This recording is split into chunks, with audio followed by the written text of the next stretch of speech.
Good afternoon to all of you. So this is yet another lecture on the golden rule of interpretation, जिसके अंदर हम discuss करने वाले हैं the following pointers, which are introduction, critical analysis, ways to use, advantages, disadvantages, conclusion, and certain important judgments pertaining to the golden rule of interpretation. Whenever we talk about golden rule of interpretation, we can clearly say that essentially golden rule of interpretation is a modification of literal rule. That is to say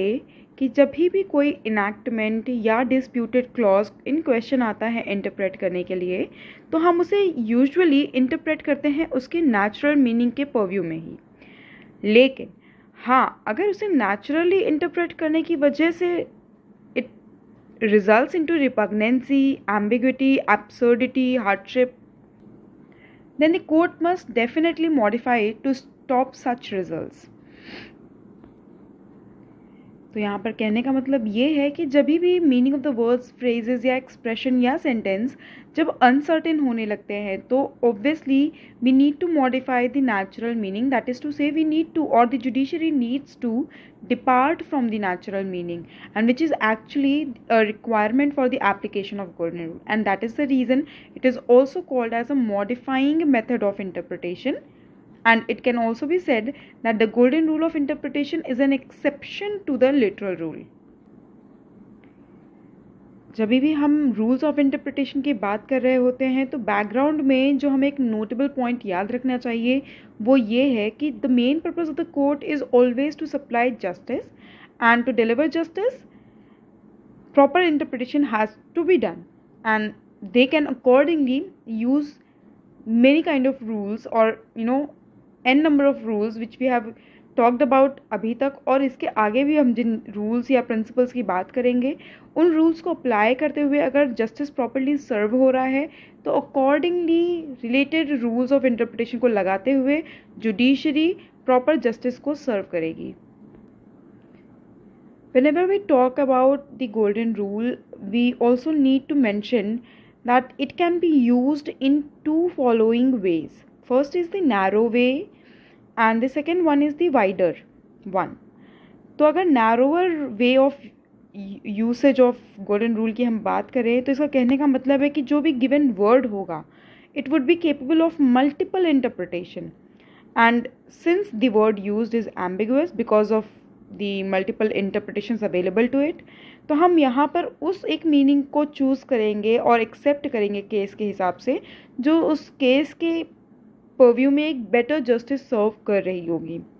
वहीं अगर हम बात करें wider usage of golden rule of interpretation की, तो वहाँ पर जो गिवन वर्ड या डिस्प्यूटेड वर्ड होगा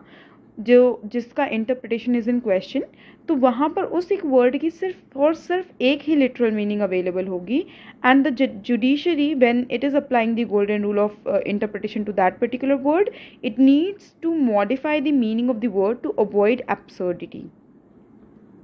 That is to say that golden rule is the second step after the literal rule,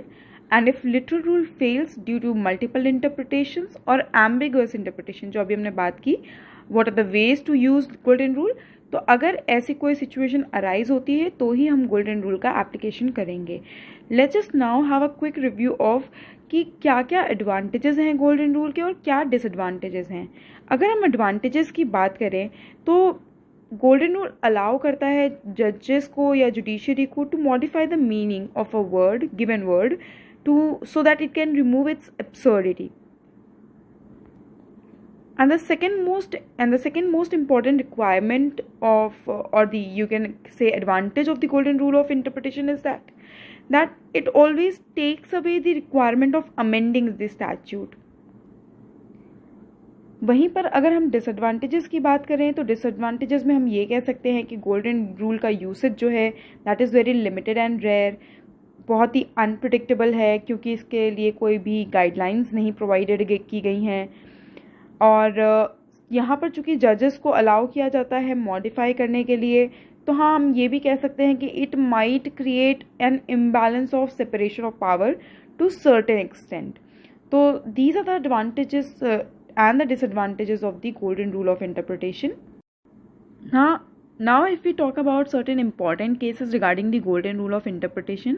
तो सबसे पहला केस जहाँ पर हम डिस्कस करेंगे वो है स्टेट ऑफ पंजाब वर्सेस क्विसर जहाँ बेगम का, which was of the year 1963.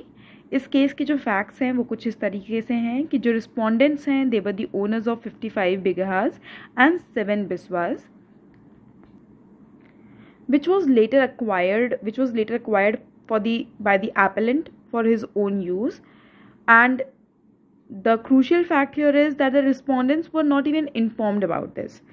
तो यहाँ पर जो कलेक्टर हैं उन्होंने अवॉर्ड किया है कॉम्पनसेशन का एट द रेट ऑफ ₹96 पर एकड़,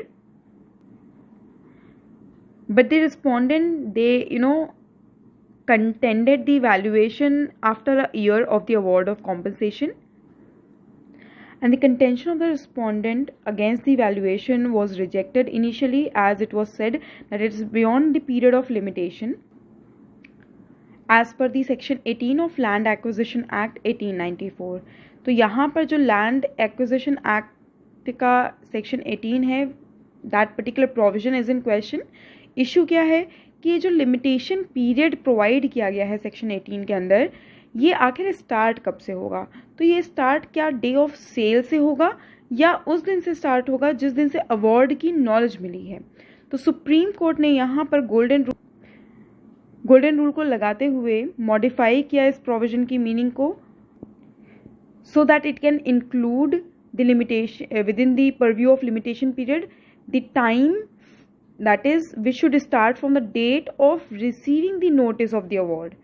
and accordingly to serve better justice यहाँ पर जुडिशियरी ने गोल्डन रूल लगाया जैसा कि आप इस केस में देख पा रहे हैं. And this case is a classic example of golden rule of interpretation. So whenever you are writing an answer on golden rule of interpretation you need to write this particular case so that the examiner can have a better clarity कि आपको ये golden rule कितना समझ में आया है.